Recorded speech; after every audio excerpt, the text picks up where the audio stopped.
வெண்குஷ்டம் அது ஒரு social problem.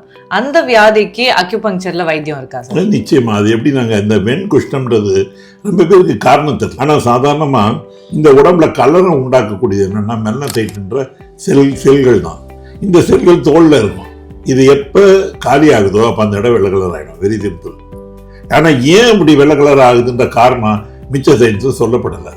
எங்களோட வைத்திய முறையில் அக்குபஞ்சரில் என்ன சொல்கிறாங்கன்னா, எப்பெல்லாம் ரத்தத்தில் வெப்பத்தின் அதிகம் ஹீட்டு ரொம்ப கூடுதோ அப்போ இந்த தோல் மேலே உள்ள ரத்த குழாயில் உள்ள ஹீட்டு டிரான்ஸ்ஃபர் ஆச்சுன்னா அந்த கலர் கொடுக்குற மெலனோசைட்டு கண்டிப்பாக எரிக்கப்படுகிறது. அப்போ அந்த இடம் வெள்ளையாயிடும். எங்களுக்கு காரணம் தெரிஞ்சதுனால இதுக்கு வைத்தியம் இருக்குது. இப்போ நீங்கள் கொஞ்சம் முன்னாடி சொன்னீங்க மூக்கு கையிலலாம் வருதுன்னீங்க. இங்கேருந்து பாருங்கள், மூச்சு வந்துக்கிட்டே இருக்கும். 24 நேரம் மூச்சு வரும்போது உள்ள வெப்ப ஆவிதானே வெளியே வரும். அப்போ இங்கே ஈஸியாக வரும். தொடும்போது யாரையாவது நீங்கள் தொட்டிங்கன்னா விரல்கள் முனையில் எல்லாருக்கும் ஹீட் இருக்கும். அப்போ அங்கே திருப்பி வரும். காரணம் எங்களுக்கு தெரிஞ்சதுனால ரொம்ப சிம்பிள். டெய்லி 1/2 மணி நேரம் வைத்தியம் 60லேருந்து 70 நாள் நீங்கள் பண்ணிங்கன்னா உள்ளே இருக்கிற ரத்தத்தில் உள்ள ஹீட்டை நான் முதல்ல எடுத்து டிசிபேட் பண்ணிடுவேன்.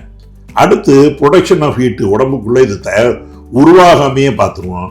3வது இந்த மெலனோசைட்டை வளர்த்துருவோம். இப்படி வளர்க்குறதுனால அந்த வெள்ளை தழும்பு இருக்கிற பேச்சஸ் இருக்கிற இடத்துல பார்த்தீங்கன்னா முடிக்கால் கிட்ட கருப்பாக வரும். அப்புறமேலு அதெல்லாம் சேர்த்து நல்லாயிடும்.